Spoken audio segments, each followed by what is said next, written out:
What is going on, everybody? Welcome back. Today I'm going to be sharing with you guys the strongest build on Technomancer, hands down. Like, I know people might argue with that, but I've used every build extensively on Technomancer, and this is by far the strongest. Now, I don't watch other content creators on this game, so if I'm missing something and you guys can point it out to me, let me know, but I'm pretty sure this is it. This is like the pinnacle of Technomancer right here, and it doesn't get any better.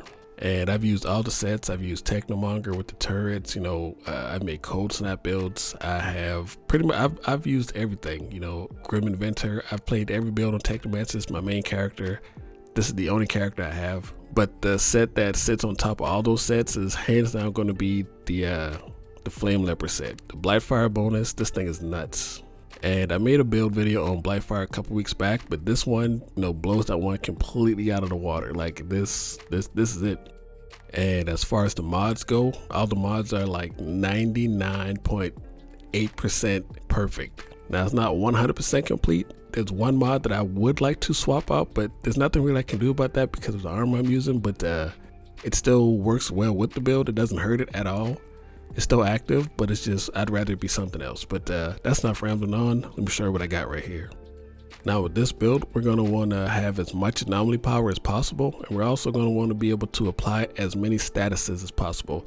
So I'm actually going to start with the packs tree first instead of the weapons and armor because, it's pretty important. And we're going bottom tree, and of course we got to pick up Undying. That's the first node. We have to grab that one. That's going to increase our weapon and skill leech by 5% of our missing health. We just have to pick that one up, but it still helps because it's actually going to give us anomaly power. Then we're going to pick up Override. Your anomaly power is increased by 100% of your skill leech. That goes hand in hand with the first node. We're going to pick up Apothecary, best heal in the game. You pulse every 5 seconds, healing all players within 25 meters for 2% of all damage done in between each pulse. So we're going to be doing a lot of damage, lots of heals, perfect. Now this right here is the crux of the build, Hasten Influence.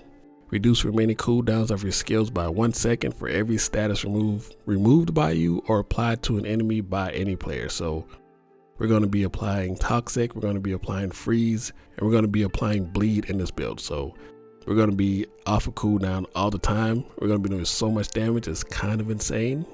And then with that being said, the last node on this tree is Burrowing Charge. Critical shots inject enemies with an explosive charge for 5 seconds, dealing 250% of your anomaly damage.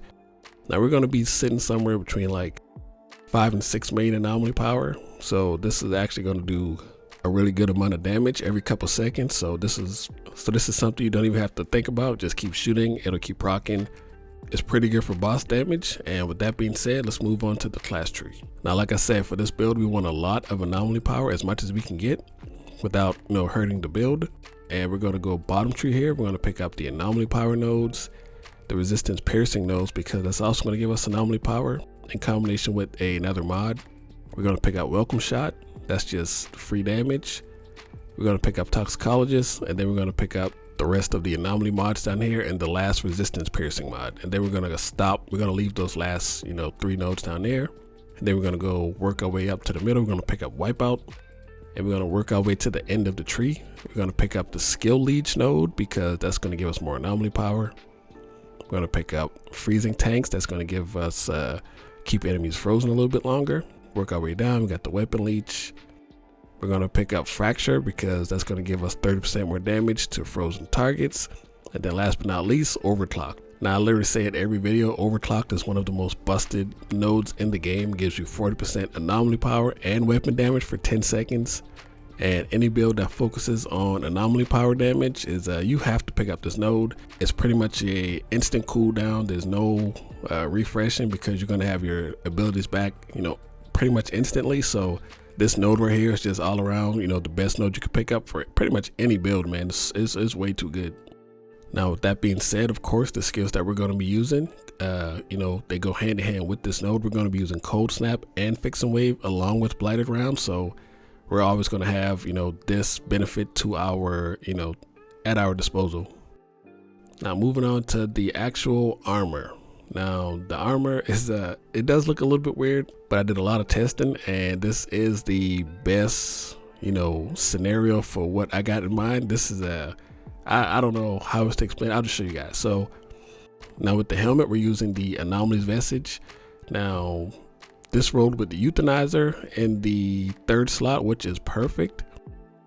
And Anomaly Echo always rolls on here, and I rolled Tainted Blood. So we're going to be doing 16% more damage to enemies afflicted by bleed. This is mostly just for boss damage. You know, this works with the little guys as well, but this is mostly for boss damage right here. But it also goes hand in hand with your Pax tree because, you know, bleed is a status effect. Every time you inflict it, you're going to reduce the cooldown of your skills by 1 second. So actually perfect.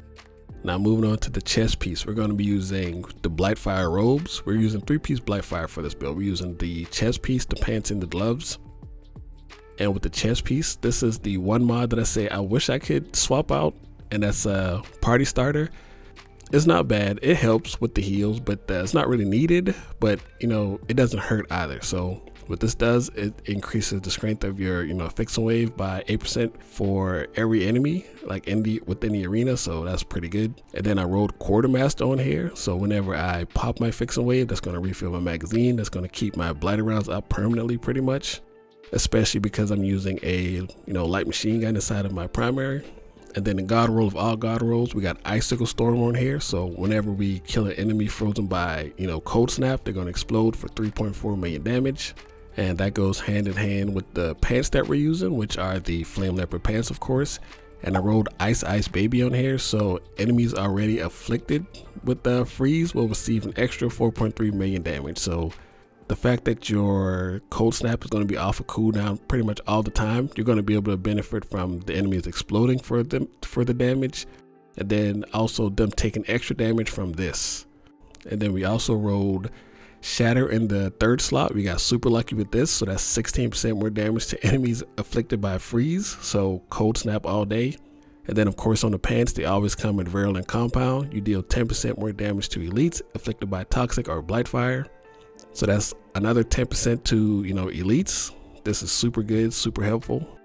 And now moving on to the gloves, which is going to activate our 3-piece bonus of Blightfire. So, you know, Blightfire is just a more potent version of Toxic. It does more damage.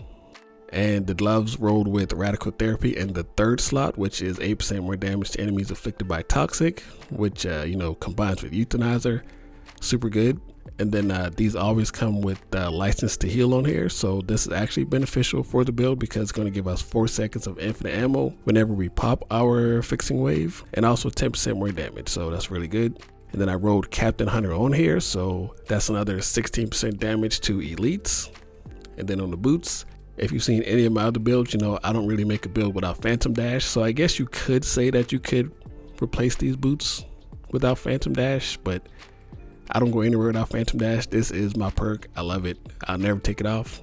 And we rolled Vein Ripper on the 1st slot so that whenever I crit an enemy, they bleed. So that means I don't have to get bleed on my primary weapon. I could just use something else on there. So this is super helpful, especially against bosses, because you're always going to be trying to crit bosses. So that's perfect. And then Phantom Dash, of course.